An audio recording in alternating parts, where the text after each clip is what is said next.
Assalamualaikum warahmatullahi wabarakatuh. Izin memperkenalkan diri, saya Kevin Marcelino dengan NIM 21112113030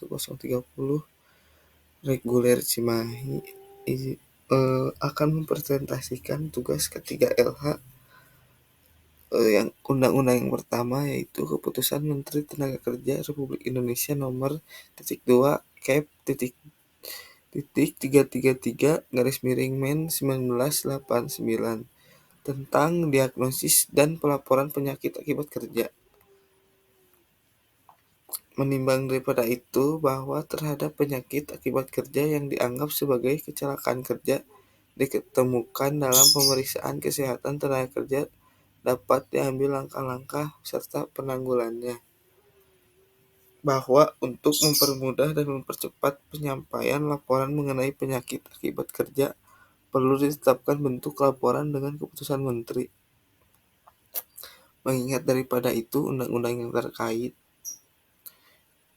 yang pertama, Undang-Undang Nomor 2 Tahun 1951 tentang pernyataan berlakunya Undang-Undang Kecelakaan Tahun 1947. Yang kedua, Undang-Undang Nomor 1 Tahun 1970 tentang keselamatan kerja. Yang ketiga, Keputusan Presiden Nomor 4 Tahun 1987 tentang struktur organisasi departemen. Yang keempat, Peraturan Menteri tentang Tenaga Kerja Nomor per 01-Men-1981 tentang kewajiban melaporkan penyakit akibat kerja. Yang kelima, Peraturan Menteri Tenaga Kerja Nomor per 03-Men-1982 tentang pelayanan kesehatan kerja. Pasal yang tercantum pada undang-undang tersebut adalah Pasal 1. Pemeriksaan kesehatan tenaga kerja adalah pemeriksaan berkala dan khusus sebagaimana dimaksud Peraturan Menteri Tenaga Kerja dan Transmigrasi Nomor per 02-Men-1980 dan penyakit akibat kerja yang diketemukan sewaktu penyelenggaraan kesehatan tenaga kerja. Pasal 2. Penyakit akibat kerja dapat diketemukan akibat diagnosis sewaktu dilaksanakan pemeriksaan kesehatan tenaga kerja.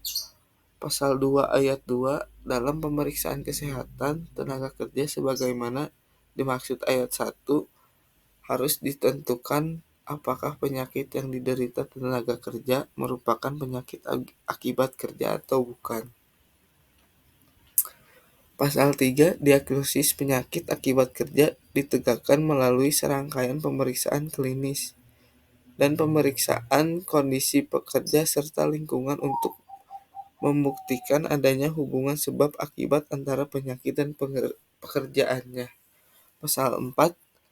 Penyakit akibat kerja yang ditemukan sebagai dimaksud pasal 2 yaitu dilaporkan oleh pengurus tempat kerja yang bersangkutan bekerja selambat-lambatnya 2 kali 24 jam kepada Kepala Kantor Wilayah Departemen Tenaga Kerja melalui Kantor Departemen Tenaga Kerja setempat. Undang-undang yang kedua yaitu Keputusan Bersama Menteri Tenaga Kerja dan Menteri Pekerjaan Umum Nomor Cap titik 174 garis miring Men-1986 nomor 104 garis miring KPTS garis miring 1986 tentang keselamatan dan kesehatan kerja pada tempat kegiatan konstruksi.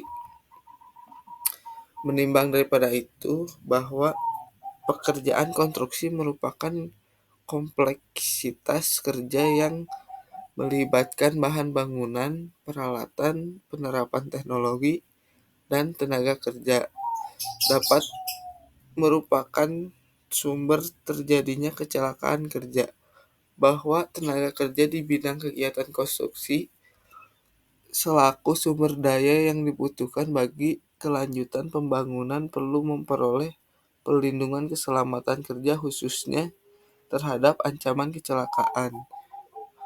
bahwa itu perlu penerapan norma-norma keselamatan dan kesehatan kerja pada tempat kegiatan konstruksi secara sungguh-sungguh, bahwa untuk itu perlu menetapkan keputusan bersama Menteri Tenaga Kerja dan Menteri Pekerjaan Umum.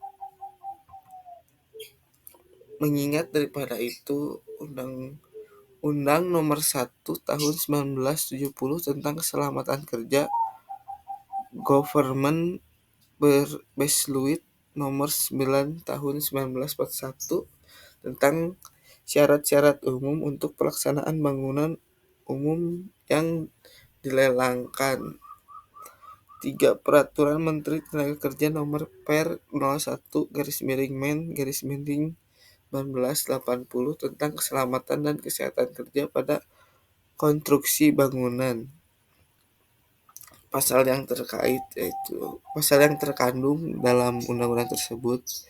Pasal 1. Sebagai persyaratan teknis pelaksanaan Peraturan Menteri Tenaga Kerja dan Transmigrasi Nomor Per 01-Men-1980 tentang keselamatan dan kesehatan kerja pada konstruksi bangunan, maka ditetapkan sebagai petunjuk umum berlakunya Buku Pedoman Pelaksanaan tentang Keselamatan dan Kesehatan Kerja pada tempat kegiatan konstruksi yang selanjutnya disebut Buku Pedoman dan merupakan bagian yang tidak terpisahkan pada kegiatan bersama ini.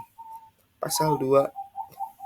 Setiap pengurus kontraktor, pemimpin pelaksanaan pekerjaan atau bagian pekerjaan dalam pelaksanaan kegiatan konstruksi wajib memenuhi syarat keselamatan dan kesehatan kerja seperti ditetapkan dalam buku pedoman tersebut pasal 1.